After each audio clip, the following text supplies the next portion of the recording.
Welcome to FTB Fridays for Friday, the 10th of December, 2021. And we're actually recording this Friday, the 10th of December, 2021. For those of you keeping score, it's 10:45 in the morning. So in case some major thing happens between the time we record this and the time you see this, that's why we weren't talking about it. I'm Jason C. McLean, your host, and welcome Don McSweeney. Hello. Hello. Do I sound like a game show host today, Don? Do I win something? I don't know. Well, maybe you win a chance to talk on FTB Fridays. All right. All right. So let's do a little news roundup. I guess just the top stories of the week. Well, the first ever case of Bill 21 in action happened just this week. A grade 3 teacher, elementary school teacher in Chelsea, Quebec, was sent home. And it was confirmed that she was sent home because she was wearing a hijab, which is banned under Bill 21. So even though Bill 21 is still being challenged in courts, this school decided to apply it. Hey, so who does this bill help? The CAQ get votes. Yeah, well, I'm not sure about. Okay, so like Legault says he doesn't understand the definition of systemic racism. And then he literally legislated racism. So, yeah. I mean, I just don't understand. I don't understand who benefits from this except just pure lane racists. Yeah, well, they benefit from it because they don't. It's people also outside. Also, the first case, it wasn't in Montreal. It was in Chelsea, Quebec, which is a small town. I never heard of Chelsea, Quebec. So yeah, I'm not surprised it wasn't in Montreal. It's not like Westmount's going to be kicking out people anytime soon. Yeah. Well, I mean, the thing is, a lot of these laws are mostly, I mean, I guess I was wrong when I said that these laws generally affect Montreal because you don't see, because I mean, people are usually much more like this is where we have more ethnic minorities. This is where we have people who wear religious symbols on the job. But no, Chelsea, Quebec, there was a grade 3 teacher, and some of the parents are upset about this. Have I ever told you how I think that Montreal should separate? Me and Ballarama had that in common.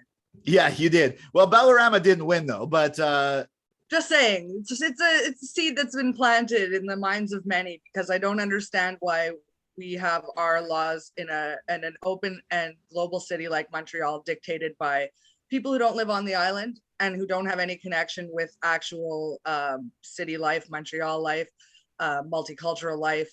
And I don't understand how this law doesn't get challenged to death, because like it's gonna have to die, because it's contrary to, you can only use your notwithstanding clause so hard. You can't really oppress my rights as a Canadian.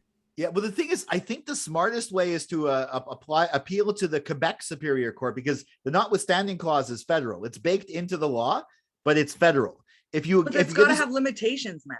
Yeah, but if you get this overturned in Quebec court, there's nothing. The notwithstanding clause doesn't cover that. Yeah. Anyway, that's all very sad, and I don't know what to say about it. Yeah, well, one island, one city, one nation, right? That was a slogan from a while back. Yeah. And I mean, it's kind of like that for all. Like, I mean, Toronto is kind of dictated by the suburbs around it.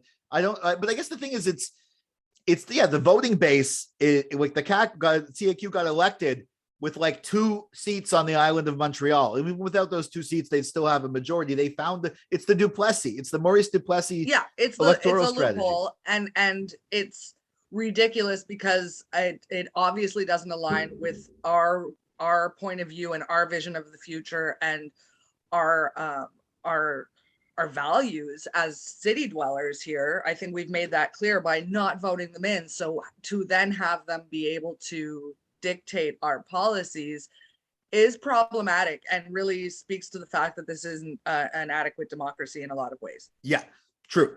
Well, one thing that's I guess like some good, well, some bad news is Kellogg's workers are on strike in several parts of the U.S. and the management decided to replace the striking workers with, I guess, what are called scabs. But the thing is, instead of, they didn't use the word scab, but they used the word replacing striking workers on the website, taking applications. So a group on Reddit decided to flood the application system. And apparently there's somebody who came up with something every 24 hours, like we're like for 24 hours a day is sending in bogus applications that aren't being filtered out. Shout out to people doing the right things. Do what's in your power, break the system, monkey wrench it. And I mean, what more can you do if companies don't listen, and if people are going to be tone deaf, and if it's not going to, the best way to do it is to throw a wrench in and to break what you can without harming others. And that's how it's done. Yeah, exactly. Just mess with the system. Because I mean, these are shout out tech boys. Yeah, these are tools that didn't. This is kind of like the Wall Street bets thing. The people who basically messed up the this part of the stock market. I also enjoyed that. Yeah, to the point where they had to shut it down. Yeah, and also speaking about unions, there's apparently the first Starbucks is unionized in Buffalo, New York. That's I mean, it's a start. Are they going to shut the store down for being not profitable after 2 weeks, or like they usually do with these cases, or? You know what? Here's what I know. During the pandemic, I couldn't get a Starbucks. Not that I was out prowling for a Starbucks, not really my preferred coffee choice, but I thought it was interesting that, you know, Tim Hortons and a bunch of companies did their darndest to keep their doors open and to keep people supplied and to give them small pleasures in a time of really just a really shitty time. Yeah. And Starbucks was just like, we can't deal with the safety measures, so we're just going to shut down until everybody can come back. And that's not how you breed customer loyalty. So those people were out of jobs. If they could have been considered probably essential workers if the company had wanted to let them do that. I don't know, maybe. Well, if Tim Hortons was able, his restaurants were able to stay open. The only thing is you couldn't sit down. You wouldn't be able to sit down in the Starbucks. Who sits down? Yeah, I mean, people do sometimes, but I mean, like, who's during the pandemic, all would have been cool to just pass by a place that smelled like coffee. So I felt that they were absent during a time when we needed help. They're not a Canadian coffee company, so I'm not a very, you know, it's not my favorite. But if that starts, then everything can start. Yeah. Although Tim Hortons, especially dealing with workers, doesn't really have a great track record either. I mean, most places don't. I'm not like saying one's better than the other. It's just that I have a choice. We have local ones in Montreal that are Montreal generated. I'm going to try to hedge for those. And I'm going to hope that if unions come up, they unionize. But I also hope that when it's a smaller company, they aren't exploiting workers as badly. Am I right? Yeah. That's definitely what you got to hope for. Because Tim Hortons, even without having a union, they were like, I think there was a story a few years ago about like the heirs to the Tim Hortons chain that owned a couple of the locations basically didn't want to give. We're fighting hard against giving minimum wage or like about a minimum wage increase. And that's why it's also important to realize that some of these things, when you feel like you're supporting a whole chain, what's franchises and what's not, you're sometimes just supporting one person and sometimes you're supporting a corporation. And you know, and when it comes down to that and you're just going to make corporate coffee, I hope they all unionize. I hope they all get benefits. I hope they all get rights. Amen to that. Yeah, exactly. But yeah, I mean, sometimes Starbucks today, Amazon tomorrow. Yeah. Well, Amazon, if you want to see about Amazon, John Oliver has a much better segment, a much more entertaining segment than we could possibly do on Amazon. So check that out. Include the link below. Yeah, the video is just available. It's really funny. Boy, it's very true too. But of course, now we're limiting Christmas parties in Quebec to 20 people officially. So the Quebec government lost the privilege of telling me how many people I could play with as soon as they said that hockey games could be full capacity. Yeah, exactly. That's true. The Bell Center could be full capacity, but yeah, you got to have only 20 people at your Christmas party. No, now you could stay out of my business. Yeah, exactly. And hopefully it's not being that much enforced. And I followed all the rules the first time, and when they seemed reasonable to me, and the curfew did not seem reasonable to me, but I followed it because I don't have money to throw at shit like that. But it's at a point you lose your privilege, and when you're inconsistent with your messaging, you don't get to boss.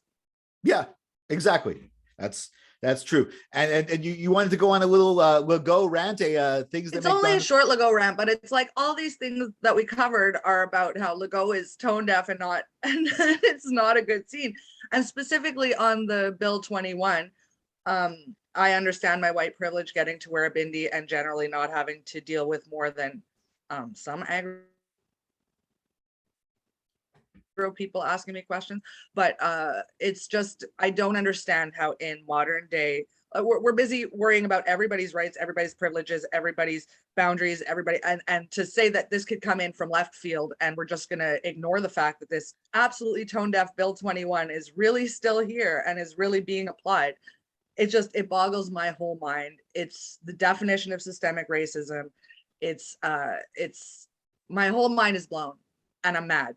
And there's nothing more I can do about it except, I don't know, wear a bigger bindi, like do what you can. So all I could do is rant about it and support those who wear religious symbols. And I don't care what those symbols are. You should have the right to wear them. Okay, there. And also speaking about not getting it, there are those new ads by the Quebec government, anti-racism ads. Even the director didn't like, wanted those removed. They're kind we of. just watched it. What was the quote in the English one? A group of Black people in a park at night is called friends.